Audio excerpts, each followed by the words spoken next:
తీవ్ర ఒత్తిడిని ఎదుర్కొంటున్న భారత్ మరియు ఆస్ట్రేలియా జట్ల ఆటగాళ్లు మైదానంలో ఒకరిని మరొకరు సవాల్ చేసుకునే వేళ ఆసన్నమైంది. ఎండ తీవ్రంగా ఉండే మెల్బోర్న్ స్టేడియంలో భారత్కు మంచి రికార్డు ఉండటం ఈ మ్యాచ్ మరింత ఆసక్తిని రేపుతుంది. 5 మ్యాచ్ల బోర్డర్ గవాస్కర్ ట్రోఫీలో భాగంగా 4వ టెస్టు గురువారం ఉదయం ఆరంభమవనుంది. ఇప్పటికే ఇరు జట్లు తలో టెస్ట్ మ్యాచ్ గెలవడం, 3వ టెస్ట్ డ్రా కావడం వల్ల ఇరు జట్లు బాక్సింగ్ డే మ్యాచ్ ని ఎలాగైనా గెలవాలని తాతాలాడుతున్నాయి.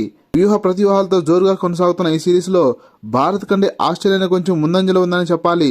కాకపోతే క్రికెట్ పండితుల విశ్లేషణ ప్రకారం ఈ టెస్ట్ మ్యాచ్ భారత జట్టు గెలిచి సిరీస్ లో ముందంజలో ఉంటుందని అంచనా. ఈ మ్యాచ్ లో పోటీపడే తుది జట్ల ప్లేయర్స్ వివరాల్లోకి వెళ్తే ఓపెనర్ కు పెద్దగా రాణించిన వెకేషన్ స్థానంలో టీనేజర్ శామ్ కోన్స్టాస్ తో ఆస్ట్రేలియా బరిలోకి దిగుతుంది.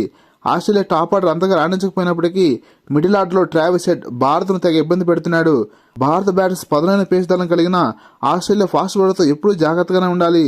గాయపడిన హేజల్వుడ్ స్థానంలో బోలాన్ జట్టులోకి వచ్చాడు. భారత జట్టు విషయానికి వస్తే ఓపెనర్స్ జైస్వాల్ మరియు కేఎల్ రాహుల్ ఫర్వాడ్ అనిపించిన భారీ ఇన్నింగ్స్ ఆడాల్సిన అవసరం ఉంది. ఒకవేళ భారత్ ఇద్దరు స్పిన్నర్లను తీసుకోవాలని ఆలోచిస్తే బ్యాటింగ్ లో తడబడుతున్న శుభ్మన్ గిల్ను పక్కన పెట్టే అవకాశాలు మెరుగ్గానే ఉన్నాయి. ఇక ప్రమాద గంటలు మోగుతున్న ఇండియన్ సీనియర్ బ్యాటర్స్ కోహ్లీ మరియు రోహిత్ ఈ మ్యాచ్ లో కూడా రాణించకపోతే వారి కెరీర్ ముగింపు చెప్పుకోదగినదిగా ఉండకపోవచ్చు. వికెట్ కీపర్ రిషబ్ పంత్ మీద భారత్ భారీగా ఆశలు పెట్టుకుంది. ఆల్రౌండర్స్ నితీష్ కుమార్ రెడ్డి మరియు రవీంద్ర జడేజా భారత్ను కాపాడడంలో కీలక పాత్ర పోషించడం ఆ జట్టుకు పెద్ద సానుకూల అంశం. 3వ బౌలింగ్ ఆల్రౌండర్ గా వాషింగ్టన్ సుందర్ నమ్మదగిన ప్లేయర్ అనడంలో సందేహమే లేదు.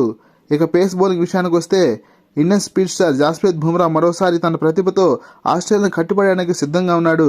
కాకపోతే బుమ్రాకు తోడుగా సిరాజ్ మరియు ఆకాశ్ దీప్ ఎంత మేరకు ప్రభావం చూపుతారో అన్నదాని మీదే ఈ మ్యాచ్ రిజల్ట్ ఆధారపడి ఉంది. ఏదేమైనా వాడివేడిగా జరిగే ఈ టెస్ట్ మ్యాచ్ ప్రేక్షకులను కనువిందు చేయనుంది. లేటెస్ట్ క్రికెట్ అప్డేట్స్ కోసం వీడియో లైక్ చేసి ఛానల్ సబ్స్క్రైబ్ చేస్తానని ఆశిస్తున్నాం. Thank you for watching.